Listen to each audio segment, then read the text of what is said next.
So now you should have a list of tasks and a list of expert perspectives. I've already pared down some of my perspectives so that it can fit on the page. And normally I would go back and forth between this brainstorming. It's not as clear-cut as I made it look here, but that's okay.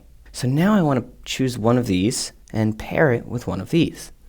And remember, the perspective shift, it's not just fluff. It really is the sort of cognitive justification for why the student is doing the task you select. And that perspective is going to be instrumental in the next phase of lesson design. It's going to really inform how you lay out the rest of the lesson. So make sure you give a lot of thought to what this pairing is. And the pairing I settled on, as you know, is to keep this perspective shift and this task.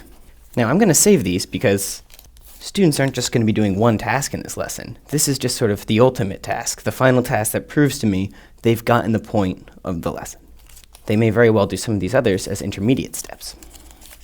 I like this pairing because multiplication really is about repetition.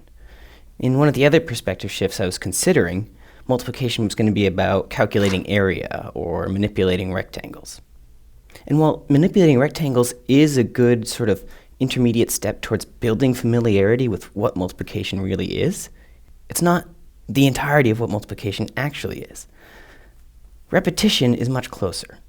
So here we're going to be using this technique of drawing dots, which still gets some of that benefit of using rectangles and having a nice visual approach, but we're going to be focusing on multiplication as an instruction to repeat. This feels like it's shaping up to be a solid lesson. Of course, there's a lot of work to do with coming up with an outline and figuring out the sequence of steps to go from novice to expert, but I'm very confident that at the end, if students are successful in completing this task, they'll have learned what I want them to learn.